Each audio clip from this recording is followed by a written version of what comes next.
welcome to Big Deal. Today we have with us a large fund from Canada, CDPQ, which entered India about a year back and has, remember, about $250 billion of assets under management across the world, and a small part of that is really coming into India. Rashad, so good to have you on CNBC TV 18. What is your world view as far as investment climate for CDPQ is concerned? Because there's just so much activity happening across the world, and especially with Trump also coming in the US as the president. How have things really changed after that?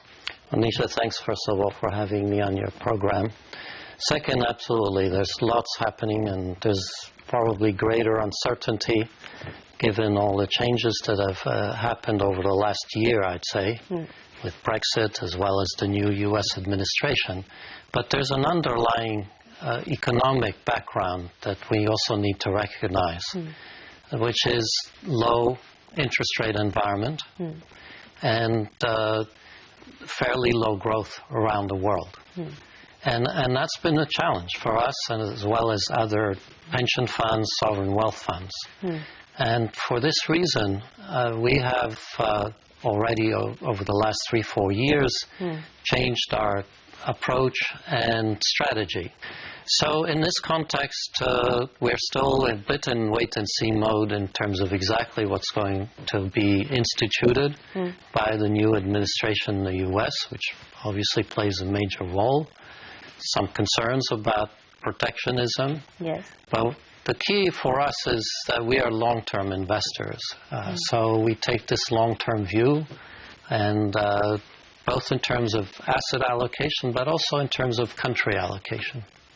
So the hunt for better areas for investment, that's one of the big reasons why you entered India last year with investment. Absolutely. So actually it's a strategy that was we began to implement about 3 years ago when I joined CDPQ to increase our investments in the emerging markets. By the way, we like to call them growth markets. And India is one of the fastest growing growth markets, so we're very keen on India. But yes, when you look at the totality of emerging markets, they're expected to grow at 5-6%, whereas the developed markets, it's about 2%. Yes. So it's a big difference. And yes, we have a long-term commitment to increasing our exposure from, when I joined, about 7% of the total portfolio to perhaps 13-14% in the next few years. Now, when you think of what you mentioned, the total size of our portfolio, that's a lot of additional investments, about 15 to 20 billion over the next 3-4 years of an increase in investments. Right. So also, you know, Rashad, many of the Canadian funds are making some meaningful investments in India. In the last couple of years, we have seen new entrants also coming in. Brookfield, Fairfax, CPPIB has been here for a longer time. And of course, CDPQ had looked at investments earlier from 2012-13, but you made meaningful investments only last year. Do you think the entry was slightly delayed? And now, are you looking at some aggressive investments also to catch up, really? Well, I have to say it's a bit of a coincidence that, in fact, we did announce 4 major investments in the space of about 4 months. We had worked on several of those for a couple of years. We were encouraged by what the current Indian administration has been putting into place, and that's why we are still seeing India as one of our major focus countries, priority countries amongst the emerging markets. So yes, we announced investments of total of about $1 billion in 4 investments, 4 partnerships. And yes, we will continue to look for a few more over the next year or 2. So how much are you looking to deploy in the next few years? You had earlier said that $3 billion could be invested in India by the end of 2016. How much have you managed to finally do? Yes, we have already deployed, dispersed about $1.8 billion. A big chunk of that is in listed equities, and we will continue to maintain that. But we also have an additional $500 million of commitments. So that's already, these are signed transactions. And dispersed 1.8 billion, and we're looking to deploy 1 to 2 billion over the next 3-4 years. So it's a very substantial commitment to India. And how much of that could be expected in 2017 calendar year itself? We don't have any specific targets. And also it's anywhere between $500 million, $1.5 billion. Again, we're looking at making investments over the next 2-3 years. All right.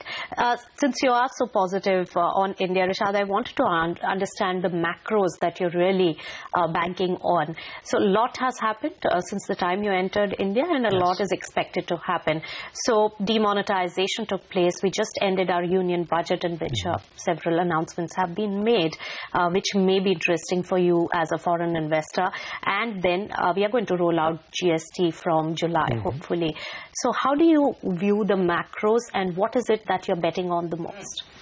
Well, let's start again with some of the underlying big themes on the macro side.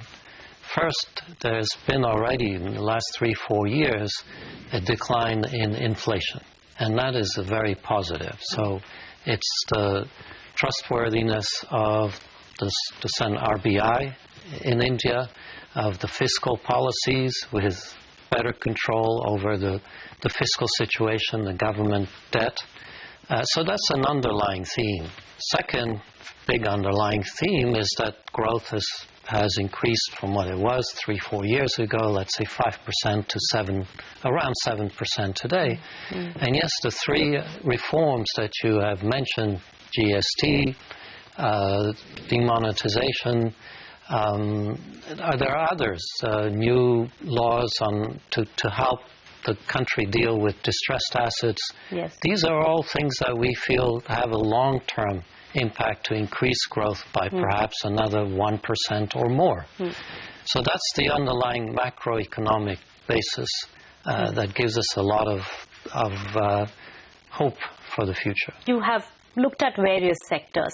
Which are the sectors which are on top of your list for new investments? What are you more focused on?